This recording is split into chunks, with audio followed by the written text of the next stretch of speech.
ನಮಸ್ಕಾರ ಆತ್ಮೀಯರೇ, ನಾನು ಚಂದ್ರಕಾಂತ್ ಇನಾಮದಾರ್.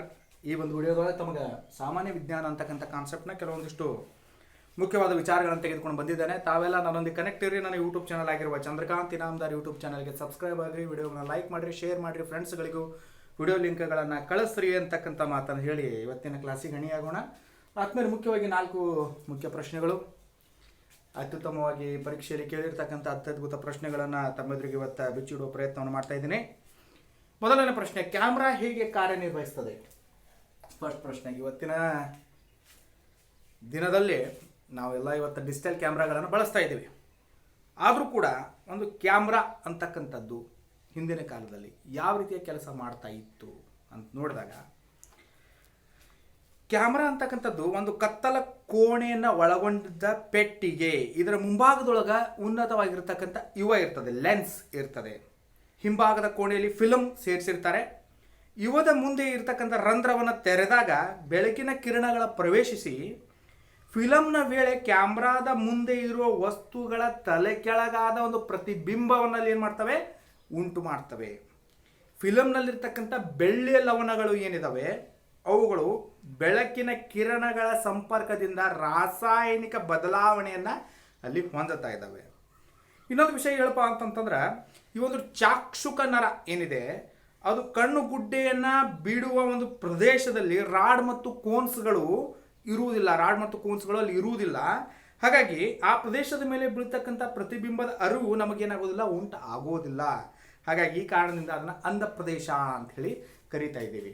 ಒಟ್ಟಾರೆ ಯುವ ಫಿಲಮ್ ಚೇಂಬರ್, ಈ ಒಂದು ಫಿಲಮ್ ಆ ಒಂದು ಪ್ರಕ್ರಿಯೆ ಫಿಲಮ್ನಲ್ಲಿರ್ತಕ್ಕಂಥ ಬೆಳ್ಳಿಯ ಲವಣಗಳ ಒಂದು ರಾಸಾಯನಿಕ ಕ್ರಿಯೆ, ಬೆಳಕಿನ ಕಿರಣದ ಸಹಾಯದಿಂದ ಆಗ್ತಕ್ಕಂಥ ರಾಸಾಯನಿಕ ಬದಲಾವಣೆಯಿಂದ ಅಲ್ಲಿ ಏನಾಗ್ತದಪ್ಪ ಅಂತಂತಂದರೆ ತಲೆ ಕೆಳಗೆ ಆಗಿರ್ತಕ್ಕಂಥ ಒಂದು ಪ್ರತಿಬಿಂಬದ ಒಂದು ಚಿತ್ರಣ ಅಲ್ಲಿ ಮೂಡಿ ಬರ್ತದೆ. ಅದ ಮುಖಾಂತರ ಕ್ಯಾಮ್ರಾ ಯಾವ ರೀತಿ ಕೆಲಸ ಮಾಡ್ತಾ ಅನ್ನೋದನ್ನು ನಾವಿಲ್ಲಿ ತಿಳ್ಕೊಂಡಿದ್ದೀವಿ.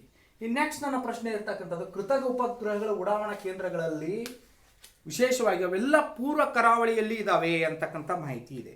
ಎದಕ್ಕೆ ಇದು ಕಾರಣ ಏನು? ಆದ್ಮೇಲೆ ಪ್ರಪಂಚ, ಕೇವಲ ಭಾರತ ಮಾತ್ರ ಬೇಡ, ಇಡೀ ಪ್ರಪಂಚವನ್ನೇ ತೆಗೆದುಕೊಂಡಾಗ ಅದರಲ್ಲಿನ ರಾಷ್ಟ್ರಗಳ ಒಂದು ಉಡಾವಣಾ ಕೇಂದ್ರಗಳಂತ ಏನಿದಾವೆ ಅವೆಲ್ಲ ಪೂರ್ವ ಕರಾವಳಿಯಲ್ಲೇ ನೆಲೆಗೊಂಡಿದ್ದಾವೆ. ಫಾರ್ ಎಕ್ಸಾಂಪಲ್ ನಾವು ಕನ್ಸಿಡರ್ ಮಾಡಿದರೆ ಭಾರತದ ಇಸ್ರೋನ ತೆಗೆದುಕೊಂಡ್ರೆ ಅದರ ಉಡಾವಣಾ ಕೇಂದ್ರ ಕೂಡ ಆಂಧ್ರ ಪ್ರದೇಶದ ಶ್ರೀಹರಿಕೋಟಾದ ಸತೀಶ್ ಧವನ್ ಉಡಾವಣಾ ಕೇಂದ್ರ.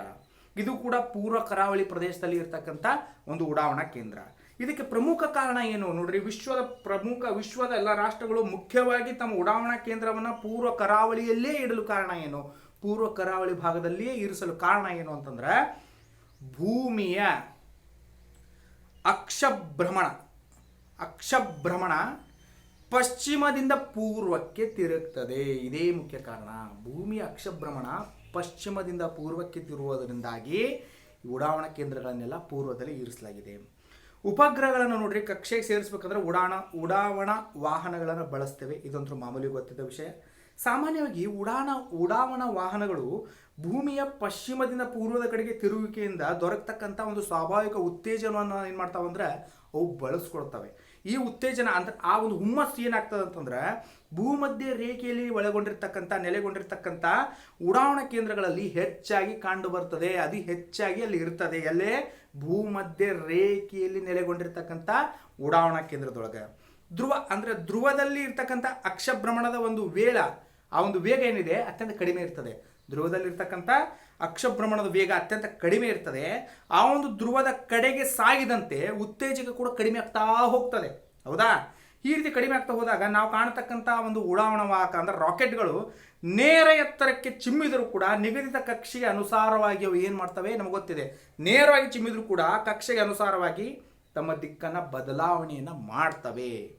ಜೊತೆಗೆ ಭೂಮಿಯ ಸಹಜ ಉತ್ತೇಜಕವನ್ನು ಬಳಸಿಕೊಳ್ಳಿಕ್ಕೆ ಸಾಮಾನ್ಯವಾಗಿ ಪೂರ್ವದ ದಿಕ್ಕಿನೆಡೆ ಅವು ಸಾಗ್ತವೆ ಅನ್ನೋದು ಇಲ್ಲಿ ಸರ್ವೇ ಸಾಮಾನ್ಯವಾಗಿರ್ತಕ್ಕಂಥ ವಿಷಯ.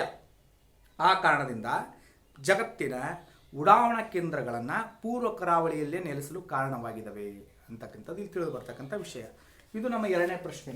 ಜಗತ್ತಿನ ಎಲ್ಲ ಆಲ್ಮೋಸ್ಟ್ ಬಹಳಷ್ಟು ರಾಷ್ಟ್ರಗಳು ತಮ್ಮ ಕೃತಕ ಉಪಗ್ರಹಗಳನ್ನು ಪೂರ್ವ ಕರಾವಳಿಯಲ್ಲಿ ನೆಲೆಗೊಳ್ಳಲಿಕ್ಕೆ ಕಾರಣ ಏನು ಅಂತಕ್ಕಂಥದ್ರ ಬಗ್ಗೆ ನಾವಿಲ್ಲಿ ಗಮನಿಸ್ತೀವಿ. ನೆಕ್ಸ್ಟ್ ಬಂತು ಭೂಸ್ಥಿರ ಉಪಗ್ರಹಗಳು ಅಂದರೇನು, what is the meaning of ಭೂಸ್ಥಿರ ಉಪಗ್ರಹಗಳು ನೋಡ್ರಿ. ಭೂಸ್ಥಿರ ಉಪಗ್ರಹಗಳ ಬಗ್ಗೆ ನಾವು ಕನ್ಸಿಡರ್ ಮಾಡಿದಾಗ ಅದರ ವಿಷಯವನ್ನು ತೆಗೆದುಕೊಂಡಾಗ ಸಮಭಾಜಕ ವೃತ್ತದ ಮೇಲೆ ನಿರ್ದಿಷ್ಟ ಎತ್ತರದಲ್ಲಿ ಭೂಮಿಗೆ ಸಾಪೇಕ್ಷವಾಗಿ ಉಳಿಬಲ್ತಕ್ಕಂಥ ಉಪಗ್ರಹಗಳೇ ಭೂಸ್ಥಿರ ಉಪಗ್ರಹಗಳು. ನೋಡ್ರಿ, ಸಮಭಾಜಕ ವೃತ್ತದಿಂದ ಏನು ಅದರ ಮೇಲೆ ನಿರ್ದಿಷ್ಟ ಎತ್ತರದಲ್ಲಿ ಭೂಮಿಗೆ ಸಾಪೇಕ್ಷವಾಗಿರ್ತಕ್ಕಂಥ ಉಳಿಯಬಲ್ಲ ಉಪಗ್ರಹಗಳನ್ನು ನಾವು ಭೂಸ್ಥಿರ ಉಪಗ್ರಹಗಳು ಅಂತ ಕರಿತೀವಿ. ಇವುಗಳು ಭೂಮಿಯ ಮೇಲ್ಮೈಯಿಂದ ಎಷ್ಟು ದೂರದಲ್ಲಿರ್ತಾವಂದ್ರೆ 36,000 ಕಿಲೋಮೀಟರ್ ದೂರದಲ್ಲಿ ಭೂಮಿಯ ಮೇಲ್ಮೈಯಿಂದ ಈ ಭೂಸ್ಥಿರ ಉಪಗ್ರಹಗಳು ಇರ್ತವೆ. ಇವುಗಳ ಬಳಕೆ ಏನಾಗ್ತದೆ, ಎದಕ್ಕೆ ಉಪಯೋಗ ಅಂತಂದರೆ ಇವತ್ತು ನಾವು ಸಂಪರ್ಕ ಸಾಧನಗಳಿಗಾಗಿ, ರೇಡಿಯೋ, ಟಿ ವಿ, ಮರುಪ್ರಸಾರವನ್ನು ಸೌಕರ್ಯಗಳಿಗಾಗಿ, ಆಮೇಲೆ ಹವಾಮಾನ ಅಧ್ಯಯನಕ್ಕಾಗಿ, ವಿಪತ್ತುಗಳ ಮುನ್ಸೂಚನೆಗಾಗಿ, ಸಂಪನ್ಮೂಲಗಳ ಸರ್ವೇಕ್ಷಣೆಗಾಗಿ ಹಲವಾರು ರೀತಿಯಲ್ಲಿ ಇವತ್ತು ಈ ಭೂಸ್ಥಿರ ಉಪಗ್ರಹಗಳನ್ನು ನಾವಿಲ್ಲಿ ಬಳಸ್ತಾ ಇದ್ದೀವಿ. ಹಾಗಾಗಿ ಭೂಸ್ಥಿರ ಉಪಗ್ರಹಗಳು ಏನಪ್ಪಾ ಅಂತಂದ್ರೆ ಇವು ಭೂಮಿಯ ಮೇಲ್ಮೈಯಿಂದ ಇದ್ದು ನಿರ್ದಿಷ್ಟ ಎತ್ತರದಲ್ಲಿದ್ದು ಭೂಮಿಗೆ ಸಾಪೇಕ್ಷವಾಗಿರ್ತಕ್ಕಂಥ ಒಂದು ಉಪಗ್ರಹಗಳನ್ನು ನಾವು ಭೂಸ್ಥಿರ ಉಪಗ್ರಹಗಳು ಅಂತೇಳಿ ಇಲ್ಲಿ ಕರೀತಾ ಇದ್ದೀವಿ.